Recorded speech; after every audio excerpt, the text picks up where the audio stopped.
É o Bob Blinder. Então, vamos supor que você tem um circuitinho, digamos, com dois indutores. Né? Vou ver um arranjo aqui. Então, o que eu chamo de indutor, a gente sempre faz um símbolozinho universal, esse aqui, né? Cara enroladinho, tipo um solenoide. Ele passa, ele é uma corrente, essa corrente passa, cria um campo magnético que fura ele mesmo. É a ideia aqui. Então, ele tem uma autoindutância L1, esse aqui é um, esse aqui pode ser outro material, outra coisa, né? Outro comprimento, depende da geometria, então ele pode dar outra indutância. E esse M que eu estou botando aqui é a indutância mútua. Não estou botando M12 porque só tem dois, não faz sentido. Então é M, porque M12 é igual a M21, chama de M. Então eu vou botar esse pontinho para dizer que esse cara aqui é o magnético que passa por aqui. E esse cara aqui é o magnético que passa por aqui. Então você vai ter essa brincadeira. Então vamos lá. Lei, sei lá, lei de malha, isso, qualquer coisa lá da escola. Né? Então você tem uma bateria aqui, uma diferença potencial. Então você tem ΔΦ, vem aqui, esse cara cai, né, a potência cai aqui por RI. Agora chega aqui, qual a diferença de potencial aqui? Né? Eu vou ter que a sua força eletromotriz. Né? Então esse cara é menos o L dI dt. Né? Aqui tem o menos L1 menos L2 o dI dt. Né? E você tem indutância mútua, que é o menos M dI dt. Então esse cara ficou aqui, começou disso, né? Começou aqui, chegou aqui, caiu por R1, corrente. Aqui eu botei o outro R2 aqui no final, mas tanto faz, pode escrever, então caiu já pelo outro R2 aqui. Aí tem esse cara, né? A diferença de potencial do L1, diferença do potencial do L2, diferença do potencial no 1 criado pelo 2 e no 2 criado pelo 1. Né? Esse aqui. Só que esses caras são iguais, estão aqui duas vezes. Né? E todos aqui vão caindo, e esse cara aqui dá zero. Né? Você começou daqui, matou, deu zero. Voltou para o mesmo lugar. Então, substitui. Eu só joguei tudo para o lado de lá, agora fica tudo. Então, ΔΦ é a soma de tudo isso. Né? Essa diferença potencial desse, de um no outro, do outro no um. Então, você já somei duas vezes e ficou toda essa brincadeirinha. Então, aqui já é fácil. Né? Se você tivesse um indutor só, joga isso fora, aqui não teria nada disso. Teria só isso, né, com L, dI, dt. Então, isso daqui tudo, incluindo a indutância mútua, você pode trocar por um indutor só, equivalente, né, com a indutância dada por isso. Né? L1 mais L2 mais duas vezes, um indutor, né, dado por essa indutância, né, que é a indutância de um, do outro, e duas vezes a indutância mútua. Então, em série é tranquilo. Em paralelo, não existe, na verdade, o conceito de você poder trocar isso por um cara que só com uma resistência, por exemplo, aqui eu botei resistência porque tem que ter resistência para ter sentido. Ok, não dá para trocar aqui, botar só um indutor. Mas se as resistências forem desprezíveis, dá, vamos ver. Então vamos supor que você tem isso, né? Fez um arranjo em paralelo, que tem resistência 1, 2, o cara com uma indutância L1, L2, e aqui querendo ou não, né, o cara vai criar campo magnético espalhado, essa espira, vai interferir no outro, vai influenciar. Então você tem indutância mútua. Essa corrente divide em duas, né? Então ela aqui soma. A corrente não some. Né? Então essa soma das duas tem que dar a que você botou. E pronto, agora é lei de malha. Né? Assim, essa diferença de potencial, como é paralelo, é a mesma para o 1 e a mesma para o 2. Então esse ΔΦ aqui é R1 e 1, mais aqui você tem o L1 derivado aqui no tempo da corrente 1, mais a indutância, a autoindutância, né, que é do campo magnético do 2 criado no circuito 1. Então por isso que aqui tem o campo magnético criado pelo 2, então aqui na conta aparece a corrente do 2, por isso que aqui é 2. Então essa corrente que você vai derivar. E mesma coisa embaixo, só trocar o 2 por 1. E aqui eu nem troquei quando fiz Ctrl+C, Ctrl+V. Então aqui é R2, desculpa, que está errado. L2 e 2, L2, derivado 2, M, e aqui é 1, aqui está certo. Beleza, o mesmo ΔΦ. Aqui não dá muito para mexer, não dá para simplificar, exceto se, vamos dizer aqui, se eu desprezo a resistência. R1 e R2, aqui era 2. Se essa resistência é muito pequenininha, vamos supor que aqui a priori pode ter uma resistência. Né? Mas aqui eu posso desprezar, então se eu jogo fora, dá para mexer, manipular. Aí eu pego e subtraio os dois. Né? uma equação da outra. Aí cancela o ΔΦ e vai ter um termo com derivada do I1, que é do L1, e que vem da outra equação, né, da indutância do campo magnético do 1 no 2. E aqui tem o derivado do 2, que é a indutância lá no 2, e a indutância mútua, né, que é criada no 1. Então aparece aqui com sinais opostos, beleza.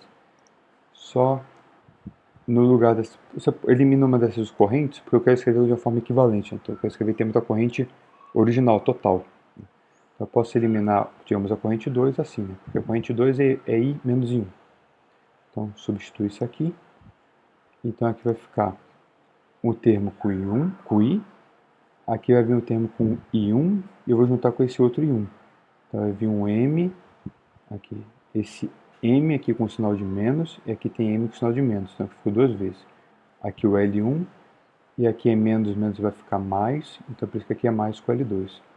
Então isso daqui deu tudo com L1, e o cara aqui com esse, multiplicando esse com I, aí para que aqui é M menos L2, joguei para o outro lado da equação, escrevi L2 menos M. Então tá beleza. Então aqui a corrente 1, derivada da corrente 1, jogou para lá, ficou aqui. Então dá para escrever a derivada da corrente 1 em termos da derivada da corrente total. Obviamente você pode fazer a mesma conta ao contrário, né? Substituindo o I, eliminando I1 em favor do I. Né? Que a conta tem que ser a mesma trocando 1 por 2, porque é simétrico. Então esse mesmo resultado aqui, trocando 1 por 2. Então aqui ficou 1, aqui ficou 1 e 2, mesma coisa. Então só mudou esse cara daqui. Então beleza, você pode voltar na sua equação original. Né? Temos uma delas, essa daqui. Então aqui derivado do I1, derivado do I2, sem o R. Substitui aquilo, né? Escreve esse cara que tem o derivado do I, derivado do I. Fica toda essa tranqueira. É o mesmo denominador. E aqui é L1 menos M, e aqui é M menos L1 vezes M, aqui é mais M L1. Então esse aqui corta. Vai ficar L1 L2 menos M ao quadrado. Então L1 L2 menos M ao quadrado. Tudo. Então ficou todo, a diferença de potencial deu o quê? Um cara, né, dI dt, né, da corrente total. Então isso aqui seria indutância equivalente. Né? Essa combinação maluca, né, de L1 com L2 e indutância mútua. É bem complicado o negócio. É só para ilustrar. Eu não vou usar isso para nada, mas só para você ver como é que eu arranjo em paralelo e também que esse cara é aproximado. Diferente de série. Série é ok. Né? Aqui isso aqui para 2. Né? Para mais, bagunçou. Porque a indutância é mútua, né? vai complicando. Então se você for nem só para 2. Porque você vai ter indutância de mútua no 1, você vai ter do 2 no 1, no 3 no 1, no 2, e por aí vai, por aí vai. Então vai ficar muito complicado. Agora vamos caminhando aqui para o final, questão de energia. Né? Como é que você pode escrever uma forma, como é que a energia está armazenada nesse indutor? Tá? Necessariamente você vai ter que ter uma corrente mudando o tempo, né? Para você ter um fluxo variando, né? Isso vai criar essa sua DDP. Tá? Mas aqui vamos, beleza. Você tem o circuitozinho isolado, né? A priori com a corrente variando. Então a energia, quando esse cara tem campo magnético, beleza, tem espirinho, então se tem campo magnético, tem energia associada no campo magnético, porque B ao quadrado é a densidade de energia magnética. Aqui eu botei essa letra porque eu estou usando o epsilon, nada diferente de potencial, é o símbolo que eu usava para energia antes. Né? Então eu tive que inventar um outro aqui, ficou feio aqui, isso aqui é energia. Então aqui isso é energia magnética, a gente já sabe da primeira e segunda semana de aula. Aí, por que eu não botei B ao quadrado? Botei B vezes B, porque um B eu vou escrever como rotacional de A. Aí B rotacional de A está aqui. Vamos usar também lá lista 1, na identidade vetorial, né, que o divergente do rotacional é essa tranqueirinha toda aqui. Então substitui isso aqui, né, joga para o lado de lá. Né? Então isso é isso mais isso. Então é só substituir. E esse primeiro é para que ele é um divergente, como integrar no volume, usando Gauss. Então vai ficar o fluxo desse cara já fiz o N, né? Então o fluxo desse cara é normal, a superfície, né? Integrado na borda. Aqui eu estou integrando em todo o espaço, porque o campo magnético está espalhado em todo o espaço, né? Ele não fica armazenado, é tipo um dielétrico, né? Que só tem ali. Só que esse circuito localizado. Então o campo lá longe é zero. Então na borda do espaço esse cara é zero. Então não tem. Então ficou só esse pedaço aqui. E aqui é o A rotacional de B. Aqui eu vou usar a lei de Ampère. Né? O rotacional de B é μ0J. Então μ0 cortou, virou AJ. Outro jeito de escrever energia. Seria o equivalente lá no campo elétrico, quando você tem cargas localizadas, escrevesse como Rho vezes Φ. Né? Meio de Rho. Então esse aqui é o Rho, né? Ou desculpa, esse aqui seria o equivalente ao Rho, aqui é o J. No lugar do potencial escalar Φ é o potencial vetor A. Então, basicamente, meio que você troca Rho por J e Φ por A. Mais ou menos eletrostática e magnetostática é isso. Né? E agora assim, para isso aqui para qualquer conjunto de cargas, não estou usando necessariamente que é um circuitozinho, né? É qualquer conjunto de cargas localizadas, né? Que elas se mexem numa região finita do espaço. A priori não precisa ser fechado, né? Ela pode estar rodando numa órbita que nunca volta. Né?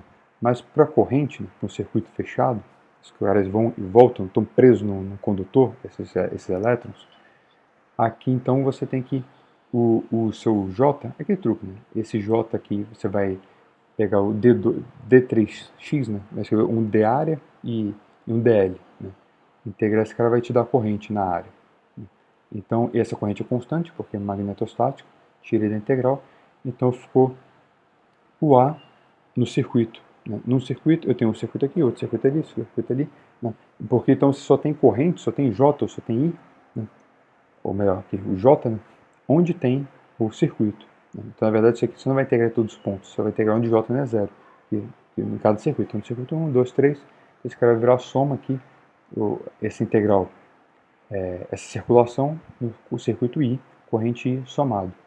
Agora vamos voltar para o campo magnético. Porque esse cara aqui, vamos escrever em termos de uma coisa observável.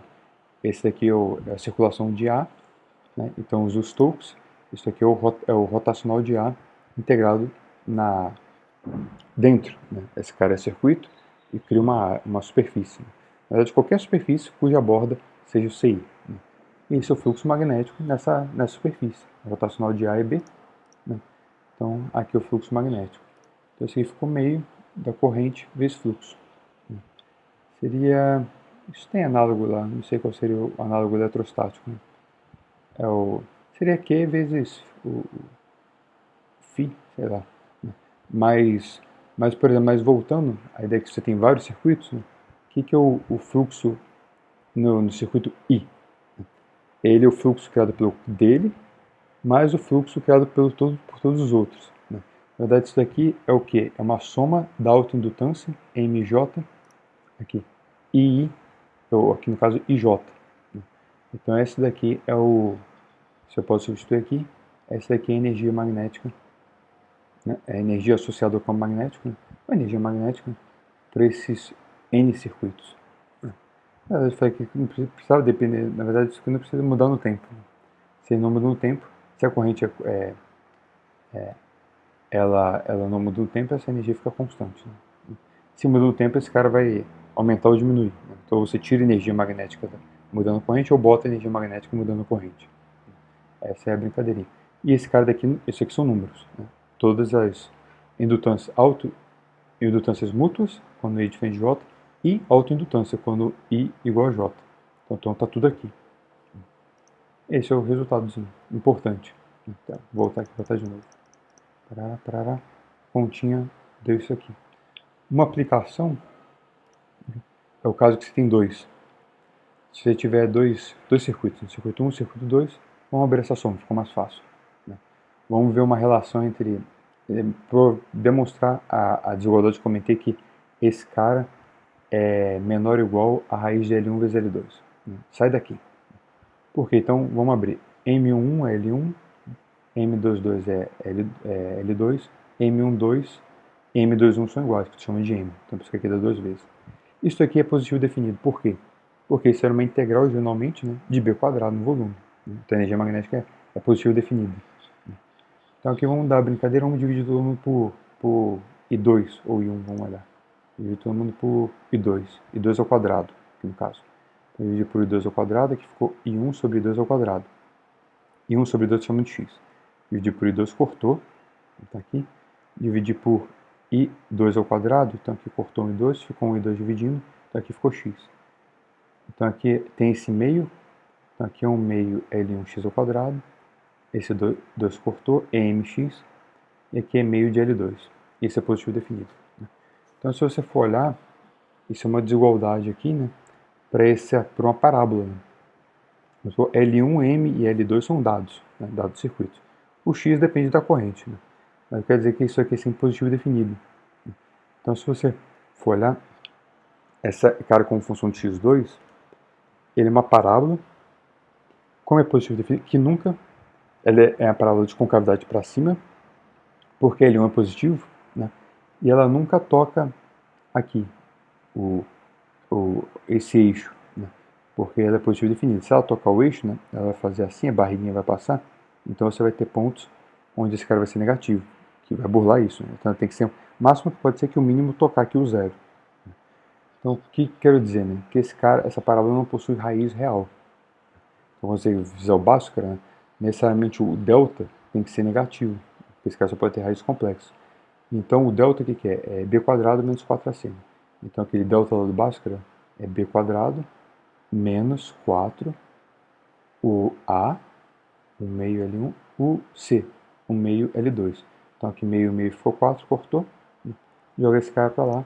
Então m quadrado é menor do que L1 e L2, né? Então o módulo aqui m, né, é menor que raiz de L1 e L2. Aqui tem que botar módulo porque m pode ser positivo ou negativo. Né? Pode ter enrolado de um jeito ou do outro, é positivo ou negativo. Mas o módulo dele é menor que L1 e L2. Então uma aplicaçãozinha simples, né? Absolutamente geral. Resultado para 2 circuitos. E é isso. Né? Cansou, ficou enorme. Então, no próximo vídeo, a gente vai voltar em Física 3. Né? Esse acabou a parte T, essa semana acabou. E vamos fazer exemplozinhos. Né? Vamos fazer circuito LC, RL, RLC, com corrente alternada e por aí vai. Né? Isso que é mais ou menos quase o penúltimo capítulo do Halliday. Ou mais ou menos lá para o final do Halliday 3. Né? Falou, galera. Valeu, é isso aí e fui. Lista. Um dia eu escrevi, chegar em suas mãos, não abra e guarde essa ilusão junto ao coração. Os dias vão passando devagar e as coisas encontrando seu lugar e tudo muda, menos o que eu sinto por você.